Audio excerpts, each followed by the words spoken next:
So in this video, I want to talk to you about presenting survey data as part of your research. Now, specifically, I'm talking about surveys that you may have done. This is a very, very common thing that my students do, particularly in my business writing classes for formal projects, whether that's a formal report or a formal, semi-formal presentation. People love doing surveys.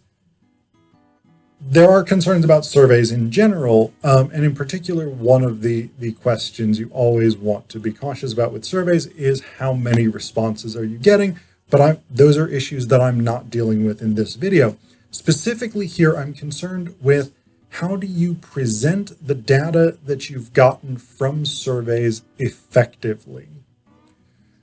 So one of the things that I think you do typically want to do is create visuals. Statistics are fine, percentages are fine, things like this. But if you can create a pie chart or something like that, that's going to be much more effective at quickly and efficiently giving viewers the information that they need. So this is, again, something that a lot of my students do. You take those survey results and say, all right, 6 out of 10 people said A, 3 out of 10 said B, and 1 said C. Great. You create a pie chart showing those ratios and visually create that with different colors, etc., etc. That gives us the information quickly and easily. We can look at that and immediately say, okay, the biggest portion of that is A. Easy and straightforward. Similarly, something like charts where you've got like a bar graph or something like this, where you can see ratios or something like this, that's going to easily and effectively give us that information. Now, whenever you create these kinds of visuals, charts, graphs, tables, whatever it is, we should have labels as well. So we should know what information is being given, what each section of the chart or graph represents. We should know what the scale is, etc., etc. So that's the one thing that I think you really want to do. And again, you can incorporate this either into a presentation, put it in a PowerPoint or something like this, or you can incorporate this into a written report. In professional writing and business writing, frequently you would include visuals within a written professional document anyway, so this is going to make a lot of sense. The big pitfall that I see with people presenting data that they have collected, well, 2 big pitfalls. One, probably the smaller one, is presenting data that's not super relevant or not super important to the argument that's being made.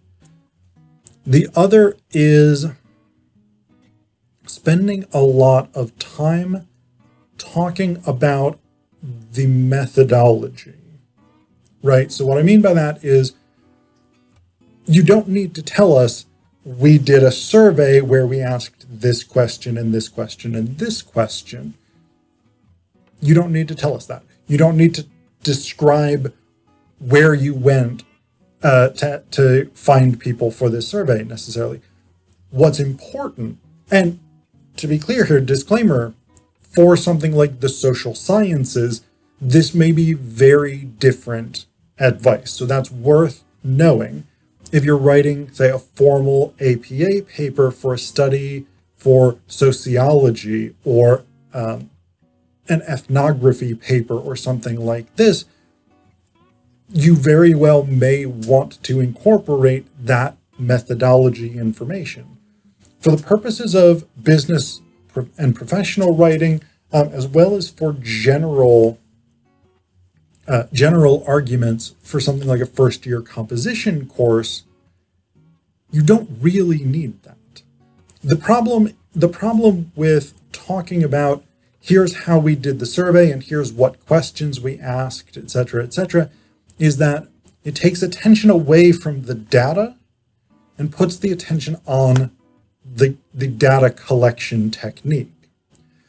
what you want to foreground to really make your argument convincing is, here is what the information says, not here's how we collected that information. So if you think about this, like, let's say you were writing a researched argument. You had done database research, you had gone online, etc., etc. You wouldn't really say, I went to Academic Search Complete and found and used these search terms and found this source which makes this claim. You would just say, according to X author, here's the claim. Like that, what that does is it foregrounds the argument itself, the information that we need about that topic, rather than about here's how I found that topic.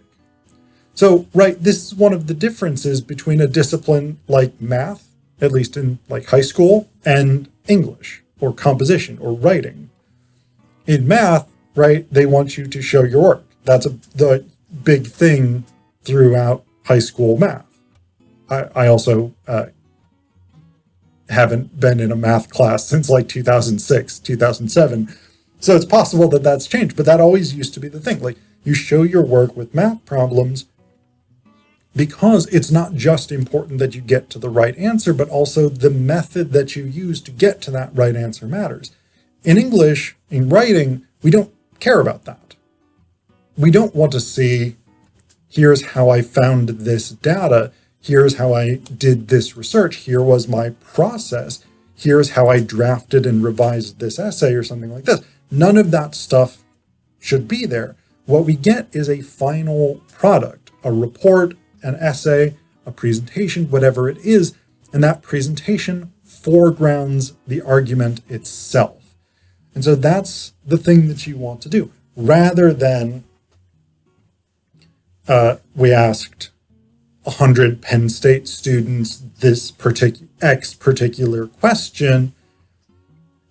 Just go with, our research has shown this answer, or according to a survey that we did, this is the answer. Focus it on the data. The data is the thing that matters. So that here's the answer that students gave, here's the answer that survey participants gave, whatever it is.